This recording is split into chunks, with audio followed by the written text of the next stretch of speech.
आपने जो कहानी लिखी, वो क्या आपके जीवन की किसी सोच या किसी परिचय से जुड़ी है या आपने एक काल्पनिक कथा को उत्पन्न किया? होता ही है कि जीवन में मनुष्य के अपने अनुभव होते हैं, उसके साथ साथ फिर उसकी कल्पनाएं जो ना उसको पर लेकर के पर लगा के उड़ जाती हैं। मैंने अपने जीवन में देखा भोगा ये कहानियां जो हैं वो अपने निकट की कहानियां हैं और एक नहीं अनेक परिवारों से जुड़ी हुई हैं। आप विश्वास करते हैं कि जीवन तुलना से चलता है या जीवन बिना प्रश्न के भी हम चलायमान बना सकते हैं? देखिए, ये इस बात पर निर्भर करता है कि आप किस परिस्थिति में जी रहे हैं। कहीं पर प्रश्न उठने स्वाभाविक हैं, कई बार होता ही है कि प्रश्न होते हैं उनके उत्तर नहीं होते, कई बार प्रश्न होते हैं और उत्तर होते हुए उनको नहीं मानते, नहीं हम स्वीकारते। क्या आपको लगता है कि आपकी बचपन से इस आयु तक आने में इसमें दिए हुए प्रेरणा संदेश कहीं ना कहीं आपके जीवन के अंश से जुड़े रहे? ये निश्चित सत्य है, सही बात है, क्योंकि मैंने दो परिवेश को भोगा है। ग्रामीण परिवेश को भी देखा है निकट से, लगभग 4 वर्ष का मेरा वहाँ पर अध्ययन का समय रहा और उसके पश्चात दिल्ली का भी मेरा रहा, महानगर का भी रहा। आज हम जिनके साथ बैठे हुए हैं, 35 वर्ष की सरकारी सेवा देने के साथ साथ उन्होंने जीवन को बहुत जीवंत विचारों के साथ जिया। आज जिनकी पुस्तक को हम यहाँ पर आपस में बैठकर जानेंगे, उनके विचारों ने 35 वर्ष की सरकारी सेवा में लाखों लोगों के साथ मिलकर उनके जीवन को एक नया मार्ग दिया है। हम आज आपका परिचय बसंत बस अंत पुस्तक के लेखक श्री प्रेमचंद शर्मा स्वतंत्र जी से कराना चाहेंगे और जानना चाहेंगे कि इस पुस्तक को लिखने के पीछे उनका क्या विचार रहा और वास्तव में वह हमारी विचारधारा को कैसे परिवर्तित करेगी।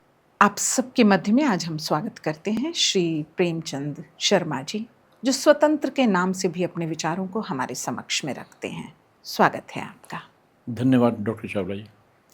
सबसे पहला प्रश्न मेरे मन में और शायद इस पुस्तक को पढ़ने वाले हर व्यक्ति के मन में आएगा कि एक पुस्तक जो आपने धर्मगुरु के नाम से लिखी, उसके बाद अचानक इस पुस्तक की विचार आपके मन में कैसे आए? इसके विषय में एक थोड़ा सा विरोधाभास है। हुआ ये कि मैंने जो उपन्यास लिखा धर्मगुरु आज से लगभग अर्धशती पहले, यानी 1975 के आसपास की रचना है। धारावाहिक रूप से प्रकाशित होता रहा, फिर बीच में बंद हो गया किन्हीं कारणों से।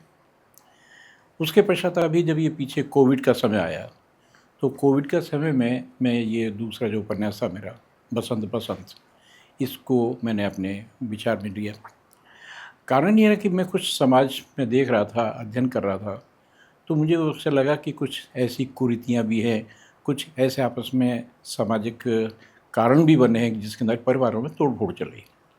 हम लोगों ने जो समाज जिया है, उसके पश्चात जो दूसरी पीढ़ी ने समाज जिया है और आज जो जी रहे हैं, उसमें हमें एक ज़मीन आसमान का अंतर नज़र आता है। तो उन सभी बातों को लेकर के मैंने इसके अंदर एक कहानी का गठन किया है। आपने जो कहानी लिखी, वो क्या आपके जीवन की किसी सोच या किसी परिचय से जुड़ी है या आपने एक काल्पनिक कथा को उत्पन्न किया? डॉक्टर साहब, इसमें कि जो मुझे कहना है वो ये है कि एक मुहावरा है, कुछ मेह कुछ गंगा जल पानी। होता ही है कि जीवन में मनुष्य के अपने अनुभव होते हैं, उसके साथ साथ फिर उसकी कल्पनाएं जो ना उसको पर लेकर के पर लगा के उड़ जाती हैं। मैंने अपने जीवन में देखा भोगा ये कहानियाँ जो हैं वो अपने निकट की कहानियाँ हैं और एक नहीं अनेक परिवारों से जुड़ी हुई हैं। तो उनको लेकर के मैंने देखा और उसी के आधार पर मैंने इस रचना को लिया और बनाया। इसका अर्थ यह हुआ कि आप कल्पनाशील व्यक्तित्व भी हैं और साथ साथ आपने जीवन और अपने चारों ओर के वातावरण को साथ साथ देखा। पर जब मैंने इस पुस्तक को देखा और इस पुस्तक के मात्र प्रथम पृष्ठ पर गई, तो मैंने देखा कि इसका नाम मेरे मन में एक नए प्रश्न को उत्पन्न कर रहा था। बसंत जो पल्लव का प्रतीक है, जिस मौसम को, जिस अवस्था को हम सब जीना चाहते हैं, उसमें अचानक अंत शब्द आपने कैसे जोड़ दिया? नहीं, आपका बड़ा सही और मार्मिक प्रश्न है और ये प्रश्न मेरे सामने कई बार आया है।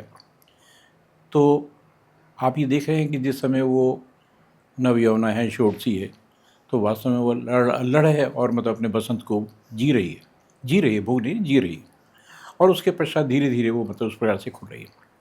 लेकिन जैसे जैसे कथा आगे बढ़ती जाती है और आगे बढ़ने के पश्चात ये अपने अंत की ओर जाती है, तो उसके जीवन के अंदर जितनी भी वेदनाएं हैं, जितनी भी समस्याएं हैं, जितने भी दुख हैं, जिसमें इस प्रकार की वो समस्याएं बन जाती हैं, और अंत में जाकर के जो है ना, मुझे लगा कि जो उसने पहले अपने बसंत का प्रारंभ किया था, उसका वो अंत हो गया। बस अंत मैंने इसलिए इसको किया। इसका अर्थ यह है कि आप अपनी सोच को हमेशा विकासशील दृष्टिकोण से देखते हैं या मनुष्य को आगे बढ़ने की प्रेरणा देना चाहते हैं? नहीं, इसमें दोनों ही बातें हैं। मैं समझता हूँ कि मनुष्य को विकासशील भी होना चाहिए, और जब आप विकासशील होंगे तो निश्चित रूप से आपकी सोच से दूसरे लोगों को प्रेरणा भी मिलती है, उससे संदेश भी मिलता है। आप प्रेरणा और संदेश की बात कर रहे हैं। क्या आपको लगता है कि आपकी बचपन से इस आयु तक आने में इसमें दिए हुए प्रेरणा संदेश कहीं न कहीं आपके जीवन के अंश से जुड़े रहे? ये निश्चित सत्य है, सही बात है। क्योंकि मैंने 2 परिवेश को भोगा है। ग्रामीण परिवेश को भी देखा है निकट से, लगभग 4 वर्ष का मेरा वहाँ पर अध्ययन का समय रहा, और उसके पश्चात दिल्ली का भी मेरा रहा, महानगर का भी रहा। तो विभिन्न प्रकार की जो पारिवारिक परिवेश थे, परिस्थितियाँ थीं, वातावरण थे, समाज का वातावरण, वो जो दिल्ली में था, वो दोनों के अंदर मैंने एक बड़ा अंतराल देखा। और उस अंतराल को देखने के पश्चात यहाँ की जो संरचना थी परिवार की वो अलग थी, वहाँ की संरचना परिवार की अलग थी।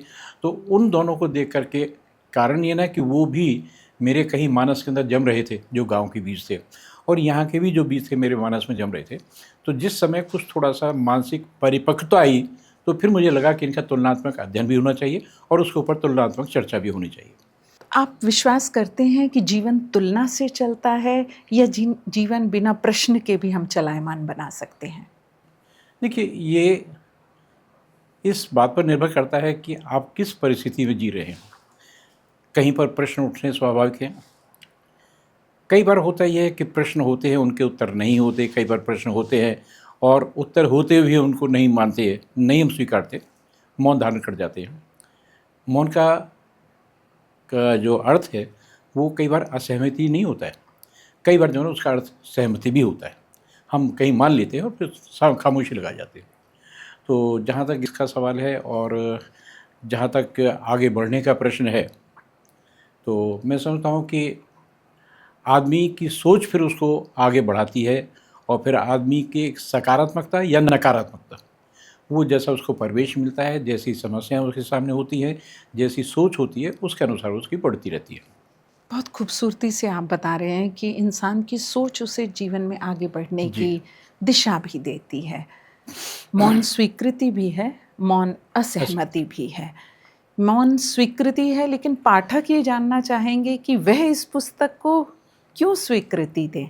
ऐसा क्या है इस पुस्तक में कि वर्तमान समय की ये यंग जनरेशन आपकी इस पुस्तक की तरफ आकर्षित हो?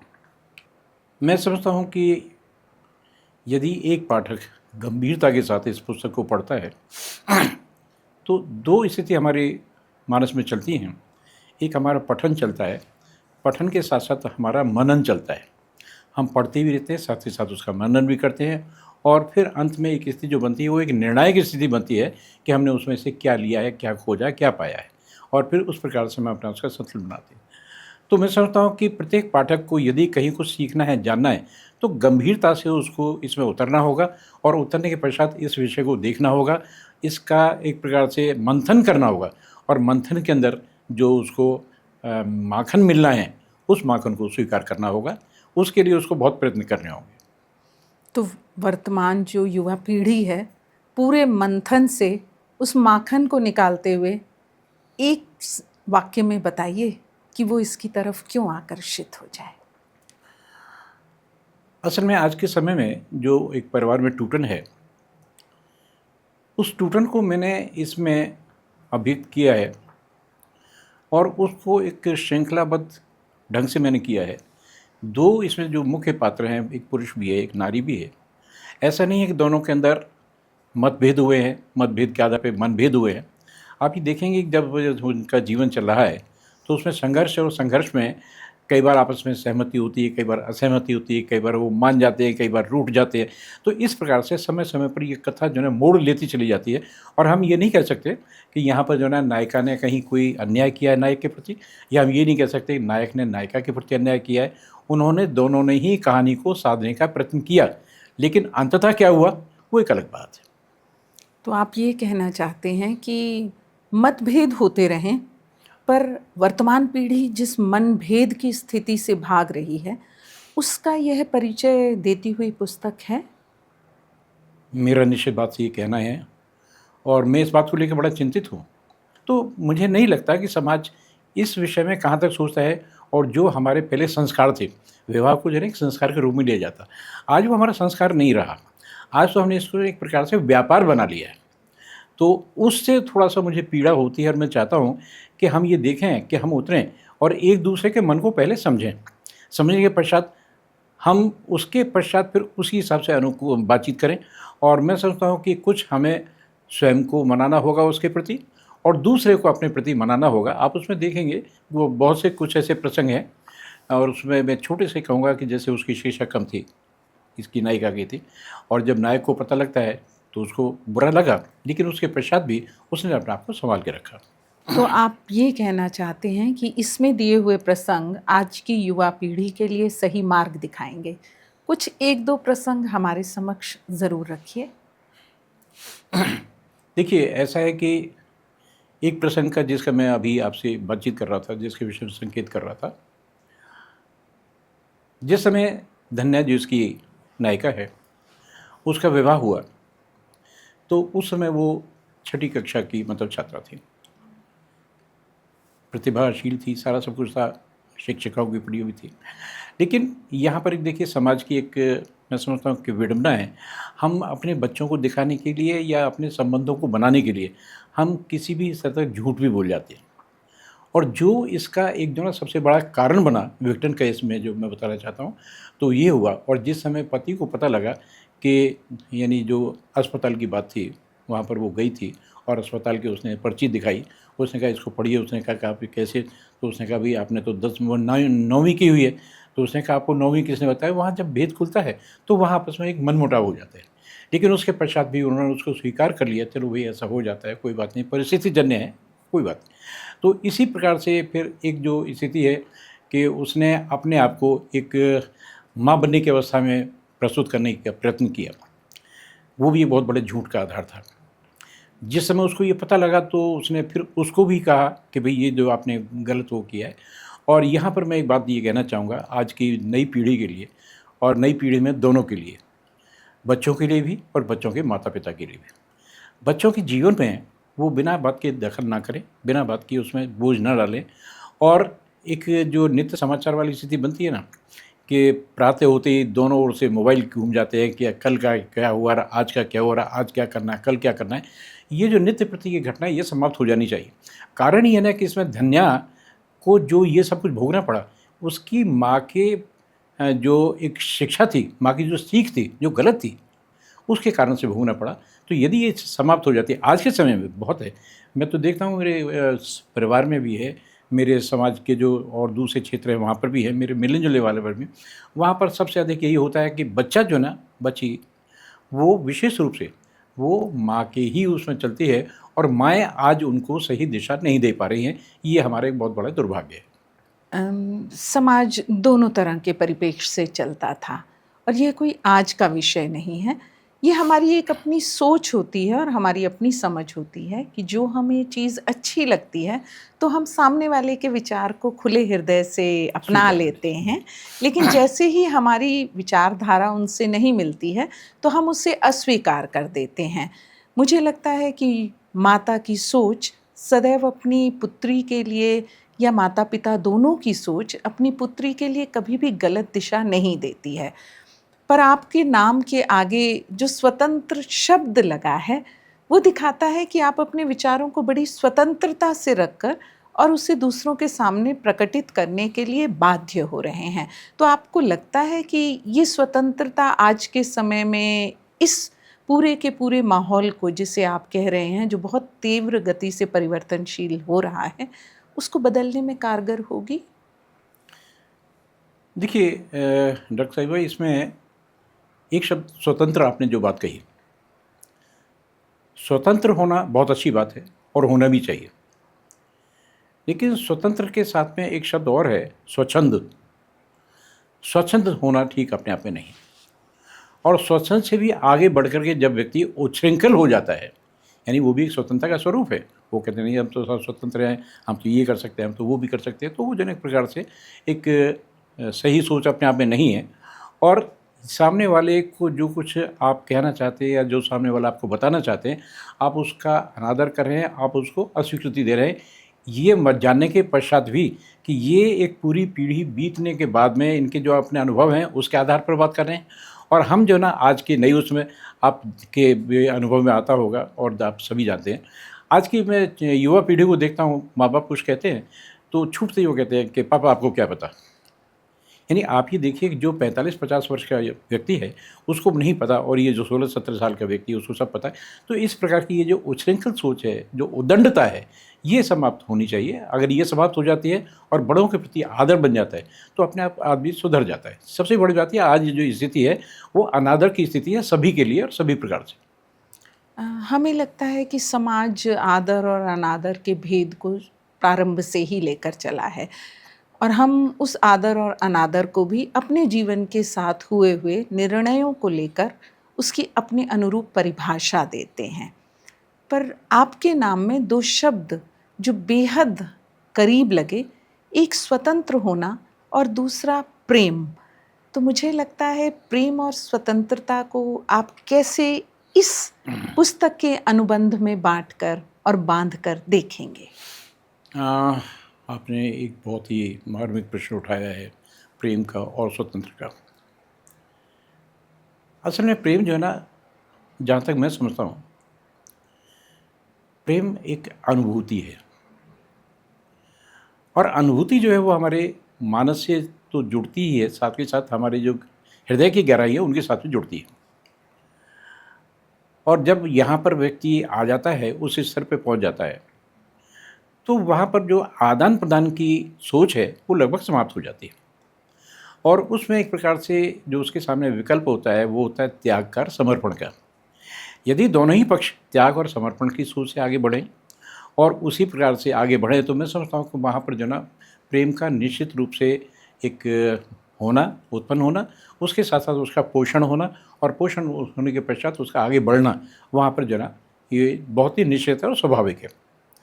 लेकिन जिस समय बीच के अंदर कुछ और परिस्थितियाँ हो जाती हैं, हम एक दूसरे पर अविश्वास करना प्रकट करते हैं, एक दूसरे पर हम संदेह करना प्रकट कर देते हैं, हम एक दूसरे की बात को मानते नहीं हैं, मानते हैं फिर उसको स्वीकारते नहीं हैं। तो मतलब ये बहुत सारे ऐसे कारण हैं। अच्छा, उसमें होना ये चाहिए, यदि आपस में प्रेम है तो प्रेम में एक बहुत ही सीधी अभिव्यक्ति होनी चाहिए। यदि मान लीजिए मेरा और किसी और की बात है, मेरा और उनके बीच के अंदर कोई बात है, अगर कहीं कोई शंका है तो मुझे स्पष्ट रूप से बात कर लेनी चाहिए, बजाय उसको लंबित करने के। मेरा जो मानना है वो ये है कि यदि उस बात को उसी समय तत्काल ही समाप्त कर दिया जाए तो वो समाप्त हो जाती है। लेकिन जैसे जैसे समय बीतता जाता है उसके ऊपर एक प्रकार से जो जंग है, जंग लगती चली जाती है, और वो जंग जो है ना उसको बहुत भारी कर देती है, और फिर उसको जो है समेटना बहुत कठिन हो जाता है। तो आपस की जो प्रेम अभिव्यक्ति है इसमें, और जहाँ स्वतंत्रता, देखिए प्रेम में एक पक्ष और दूसरा पक्ष दोनों में स्वतंत्रता किसी की नहीं गई, ना इधर की गई ना उधर की गई। हाँ, बस विश्वास अर्जन है, आस्था अर्जन है, और उसको बनाए रखना है, ये मुख्य बात है इसमें। तो आप अपने अनुरूप दो व्यक्तियों के या दो उम्र में एक समान होने वाले व्यक्तियों के प्रेम की बात कर रहे हैं। प्रेम मातृत्व का भी गुण है और प्रेम परिवार का भी गुण है। तो आप अपने शब्द प्रेम को किस गुण से अधिक अभिभूत पाते हैं? हाँ, देखिए, जहाँ तक अभी आपने जो प्रश्न किया है इसके अंदर बहुत सारे उत्तर छिपे हैं अपने। समाज की स्थिति और है, माता का पुत्र के प्रति प्रेम और है, पुत्र का अपने माता पिता के प्रति प्रेम और है, एक शिक्षक का अपने शिष्य के प्रति प्रेम और है, एक व्यक्ति का अपने राष्ट्र के प्रति प्रेम और है। ये अलग अलग उसमें भिन्न अवस्थाएं उसमें होती हैं। लेकिन हाँ, इसमें जो बात है वो विशेष रूप से सभी में जो जड़ रूप में है, और वो ये है उसमें एक लगाव होना चाहिए, उसमें एक आसक्ति होनी चाहिए, और उसके साथ साथ बलिदान की भी एक भावना होनी चाहिए। बलिदान का अर्थ ये नहीं कि आप अपना शीश जला दें या वो कर दें, नहीं, आपकी कई बार जो भावनाएं हैं आप भावनाओं को भी परे करें या उनकी दूसरी बातों को स्वीकार कर लें, और वो भी सम्मान के साथ, कोई ऐसा जता कर नहीं। तो मैं समझता हूँ कि ये भी एक प्रेम के लिए बहुत आवश्यक है, और ये यदि बन जाता है तो फिर वहाँ किसी प्रकार की कोई समस्या नहीं। इस पूरी पुस्तक का नायक आप किसे मानते हैं? देखिए, जहाँ तक पुस्तक के नायक का प्रश्न है, बिल्कुल सीधी स्पष्ट अवस्था में एक ही इसका नायक है। और आप ये देखेंगे कि बड़े मुझसे किसी ने 1-2 प्रश्न किए। उनका जवाब, बोले साहब आपने कहीं नायक का नाम नहीं दिया इसमें, यानी अनाम नायक है वो।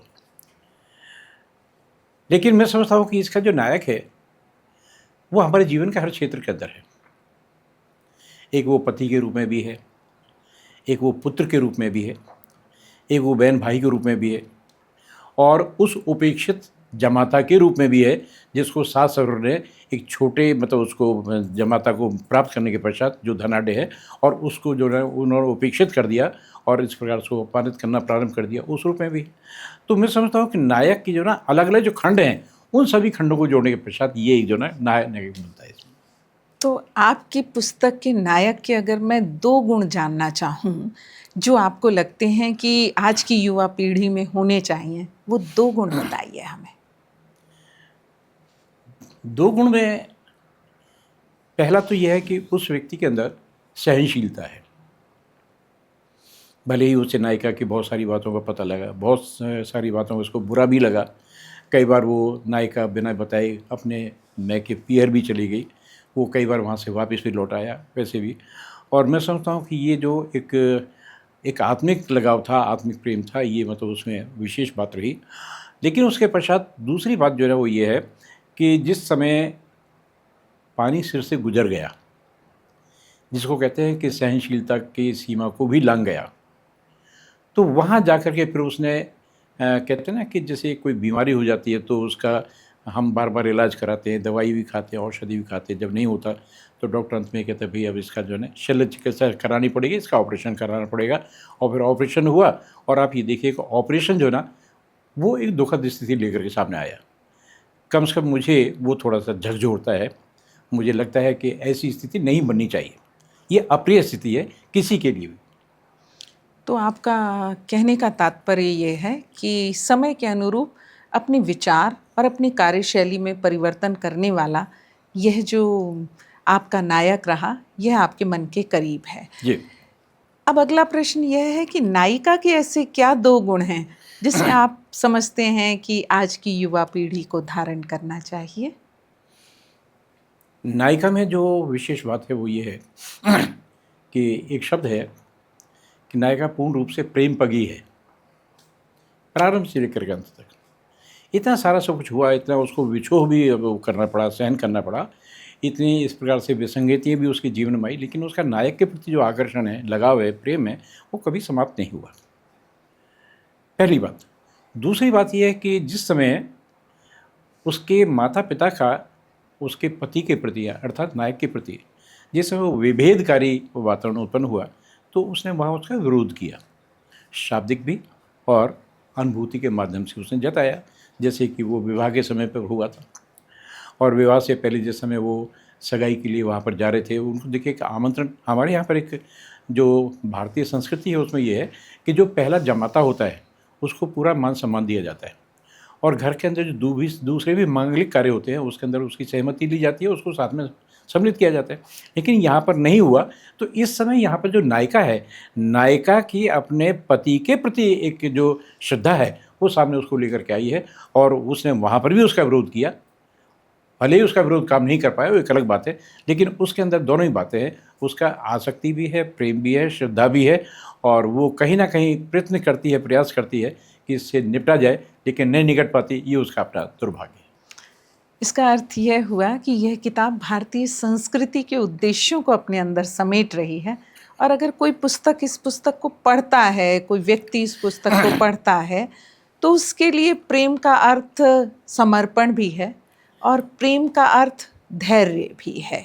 जहाँ एक और नायक ने धैर्य की परीक्षा हम सबके समक्ष रखी, वहीं नायिका ने समर्पण भाव से उस धैर्य को अपने जीवन में जिया। पर मुझे लगता है इस पूरी पुस्तक में माता पिता अपने विचारों को उसी प्रकार प्रदर्शित कर रहे हैं जिस प्रकार आज का यह समाज बन चुका है, जो वास्तव में केंद्र में धन को, पैसे को और शायद हम जिसे आज की भाषा में फाइनेंशियली इक्विप्ड कहते हैं, उसको लेकर चल रहा है। तो क्या माता पिता की यह सोच आज के समय के अनुरूप नहीं मानते आप? देखिए, ऐसा है कि आपने जो 2 परिवार की बात की है और 2 परिवारों में आपस में एक पक्ष परिवार का है, वो है नायिका का।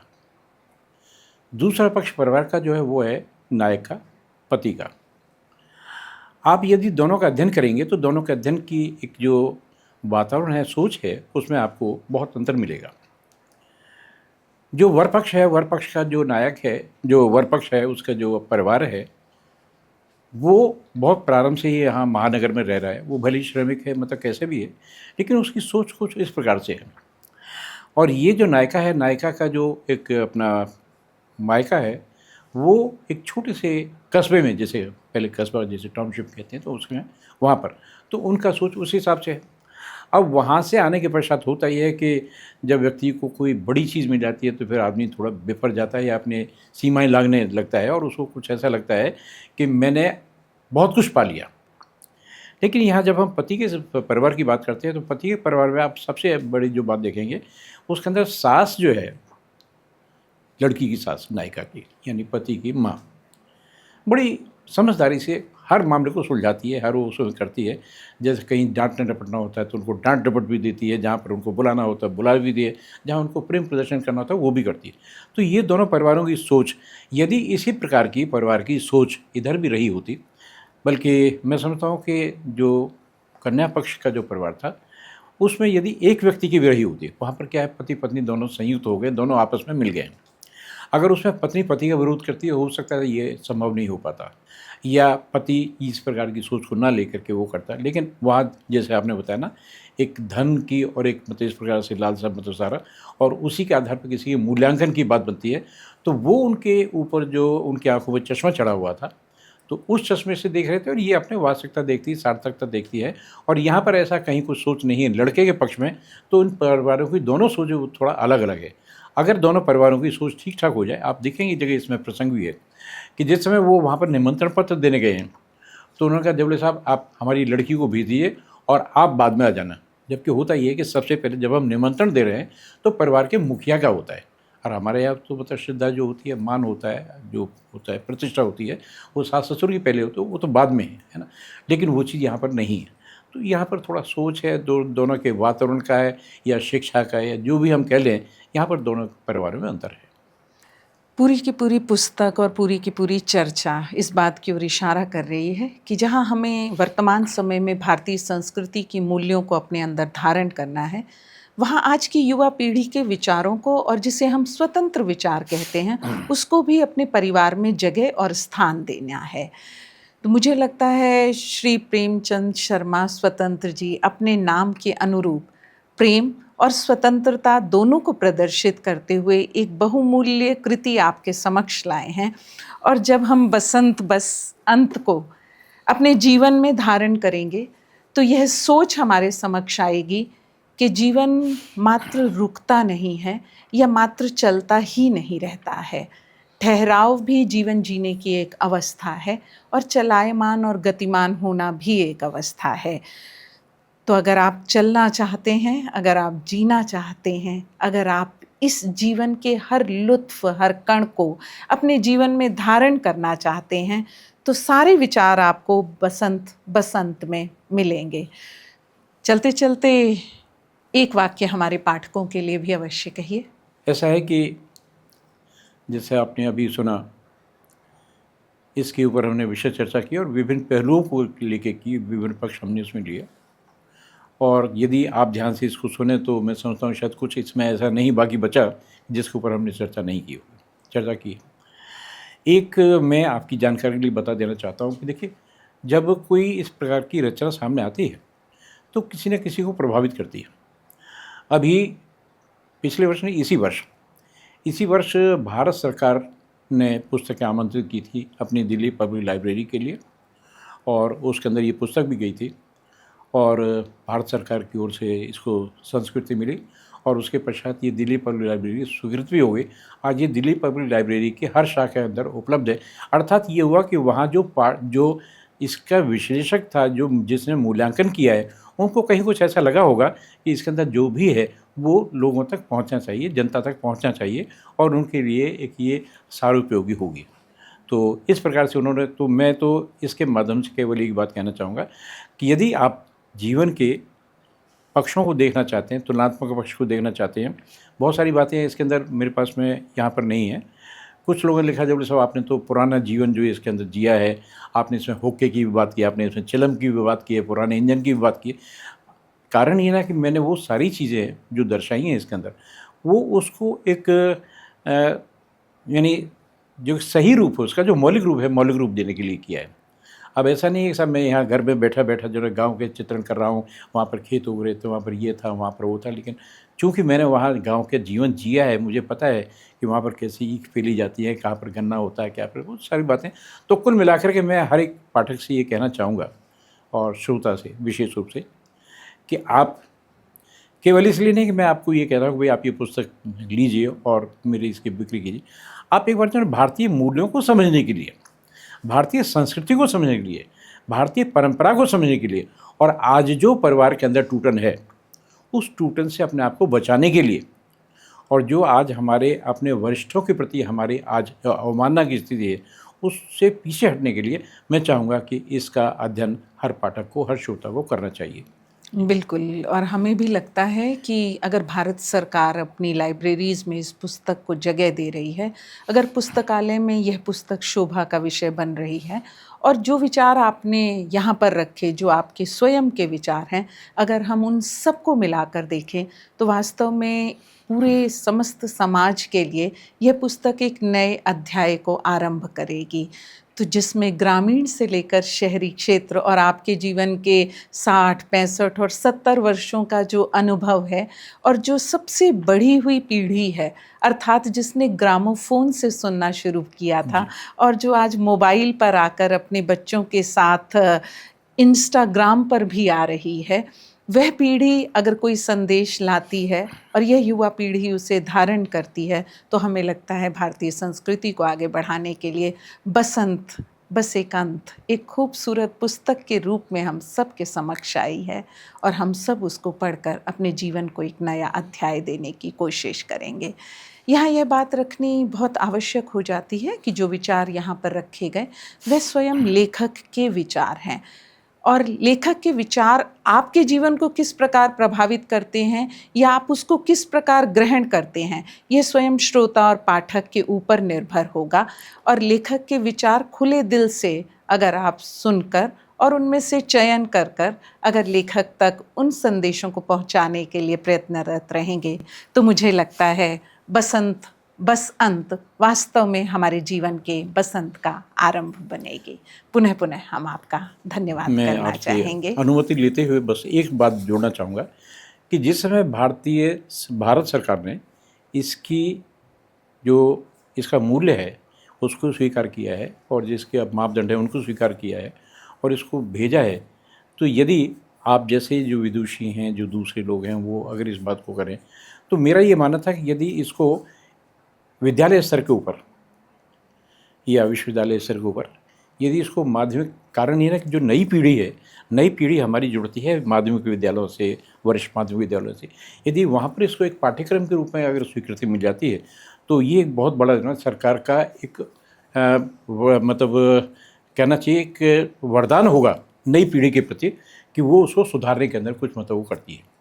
बाकी तो सभी दर्शकों की तरफ से हम प्रेमचंद शर्मा स्वतंत्र जी को कहना चाहेंगे कि 200 और 300 पृष्ठ पढ़ना आज की युवा पीढ़ी एक साथ बैठकर उस पूरी की पूरी उस उम्र पर शायद नहीं पढ़ पाए जिसकी कि वह सोच हमारे समक्ष रख रहे हैं, पर हम चाहेंगे कि इस पूरी की पूरी पुस्तक में से छोटी छोटी कथाओं को और कहानियों को निकाल कर अगर वह इस नई पीढ़ी के लिए पहुंचाना चाहेंगे, तो बच्चे छोटे और कम पेज की पुस्तकें जो होती हैं उसको पढ़कर अधिक प्रसन्न होते हैं। और हम चाहेंगे कि इस पुस्तक को आप विभिन्न हिस्सों में और कई हिस्सों में बांधिए जिससे कि हम बच्चों तक इस खूबसूरत सोच को पहुंचा सकें। सिरोधार्य है और हमारा प्रयत्न होगा कि हम इसमें से छोटी छोटी घटनाओं को लेकर के इस पर प्रस्तुति करें कि जिससे लोग इसके कुछ संदेश लें।